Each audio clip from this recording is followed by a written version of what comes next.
Mr. H.P. Ranina with us. Mr. Ranina, good morning. Good morning. Sir, we understand an ordinance has been passed declaring the old 500 and 1,000 rupee notes as now not legal tender, and those possessing that notes after March 31. Obviously, for the intervening period, you can go and exchange your notes at RBI. Those who transact in old notes will have to face a penalty of 5,000 rupees. As well, there could be a jail term beyond March 31. Will this go? Will this be challenged? Is it not possible that for 5 months some people have not been able to return the money for whatever personal exigencies? Is there a chance that this date could even be extended? Well, obviously there's a chance that the date could be extended depending upon how the government views the matter on 31st of March. But the ordinance is done because of Section 26 of the RBI Act, which makes currency notes a legal tender. Now, therefore, they have to pass an ordinance to amend this Section 26 of the Reserve Bank of India Act in order to modify it suitably. I've not seen the terms of the ordinance, but obviously they must have done something to change Section 26 to say that 500 and 1,000 rupee notes are not legal tender. Okay. And you must understand that even in the past, in the British Raj, there were notes of 10,000 rupees, which were also demonetized. So it's done in the past. And the Supreme Court has upheld the demonetization process. Okay. So when you say, when it's an ordinance, obviously both houses will have to pass it? Yes, in the budget session, they'll have to pass. Both houses? It can't be just, it can't be considered a money bill. It has to be passed by both houses? Yes, of course. Ordinance has to be then ratified by Parliament. So, Mr. Ranina, then would this ordinance take away some of the sting from the petitions that were filed in the Supreme Court challenging the legality of demonetization? No, legality of demonetization is a separate thing because that they will, I don't think the Supreme Court, because if the Supreme Court wants to take a different stand, then they will first have to constitute a larger bench than even of 5 members. Because as I told you, in 1978, a 5-member bench held that demonetization is within the powers of the Parliament and the government, and they can do it in the public interest. Okay. So if they want to overrule that, then it will constitute a larger bench. So I don't think this bench can overrule that decision. Okay. So the ordinance says that those found possessing old notes post March 31st can even face a jail term. Does this sound terribly harsh in a country like ours, where there would be people who could have have notes which they don't know where they have kept? And in fact, there have been many people who have written to me asking, I still feel I have some 500 rupee tucked away somewhere and I'm not able to lay my hands on it. We have cleaned out the house. We could find those notes later. I mean, this looks like a very harsh punishment. You may be caught with one 500 rupee note or 2 500 rupee notes and a jail term. I think they said if it's only more than 5,000 rupees of the old notes that you can be jailed. Okay. Yeah, so that is okay. But I don't think in practice this will, who is going to find out? No, sir, they're not saying that. From what I read, it says that if you transact in old notes after 30th December, you will face a penalty of 5,000 rupees. After March 31st, if you are seen possessing old notes, you face a 4-year jail term. A little, extraordinary, the punishment, exaggerated? Yeah, it is exaggerated, obviously, but as I said, take a practical view, how are they going to find out unless there's a raid on you? Okay. And in a raid, they find that you are holding the old notes. Then only this will happen. Yep. And we're also waiting the fine print, that too. We don't know if there is a threshold. If you have old notes worth above a certain value, whether then these penal provisions will actually kick in. Actually, our colleagues are dictating it, sir, and it is not yet on the PIB website, which is what we are trying to check and get. Sir, how well do you know Viral Acharya? I don't know him. Okay. I've not met him. All right. Okay. No.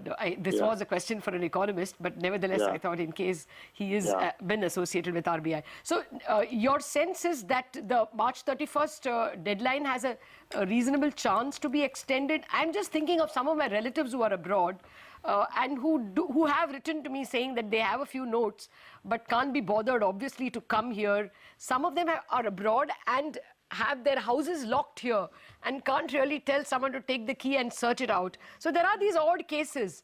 Is there a decent chance that it might be extended? Not only extended, but it may be modified that if you genuinely have been in possession and you could not have exchanged it, like as you say in your case, or in the case of people who are out of India, Yep. then obviously this will not apply. So I'm sure that they will amend this law and amend this ordinance. In Okay, course of now for what it means to the fisc and the practical number. On February 1st, assuming that's the rate of the budget, if there is, say, 50,000 crore of money that's not come in, can the budget take advantage of it, cancel the asset side of the RBI's book, and therefore, reduce the public debt, as it were? No, I don't think that is possible because that debt of the Reserve Bank will continue to remain. Government can only take what is their income. So, we have the balance sheet and you have the income and expenditure account. Yeah. Okay. So government can take by way of dividend only the surplus income. Okay. But the balance sheet has to be left intact. Okay. You cannot do that. Oh, that is now settled in law, is it? It's no, only you the can't do it. P&L that can be taken advantage of. Yeah. Only the P&L account surplus. So even next year, now let us assume on March 31st, the ordinance stands as it were, and it's the last date to exchange notes, and Reserve Bank sees that 50,000 crore has not come back to it. What happens with that 50,000 crores? It's just put in a suspense account or in a perennial liability account? Maybe it will be just transferred to a special reserve account in the balance sheet of the Reserve Bank. That's all. That is all that can happen. Nothing more than that. So is there then any way, looking at the current law and the RBI Act, is there any way that this surplus that will go into maybe the special reserve account can be then transferred to the government of India to reduce its fiscal liability? No. Can it be transferred to the P&L? To the P&L of the RBI. Act, some companies do transfer from the balance sheet, from the reserves of the balance sheet to the P&L. And then therefore maybe possible? to the government. Yeah. In fact, what the Reserve Bank may consider doing is, the Reserve Bank of India has a paltry capital of just 5 crore rupees, which was set up in 1934.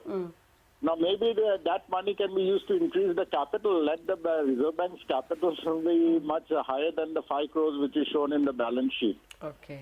So they can maybe issue shares and increase their capital. That's the best thing that can happen to make the Reserve Bank balance sheet look stronger. Okay, so no chance at all of it coming to the P&L. But the fiscal thing is, since you keep on mentioning, is will improve because of the tax collection. As you know, this deposits over 2.5 lakhs. Okay. Will be taxed at the rate of 49.9%. Yeah. Now that is what is going to help reduce the fiscal deficit. The additional tax collection, what the finance minister is going to show is that his tax revenues have shot up beyond the expected amount which was shown in the budget of last year. Fair point, sir. No, that point is taken. I take your point, sir. It is just that in the initial days of demonetization, a lot was spoken about in terms of a dividend, and thereafter when that dividend seemed to be dwindling, people started talking about the reduction of public debt, which is why we were harping on it. We actually have Abhishek Goenka also with us, the partner direct tax at PwC. Mr. Goenka, this ordinance, do you think that there is a decent chance at all that it can be extended beyond March 31?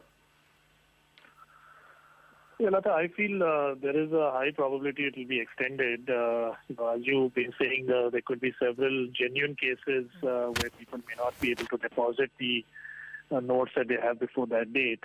And I think just given the way the government has been going about many of the measures relating to demonetization, I would not be surprised at all if it gets extended.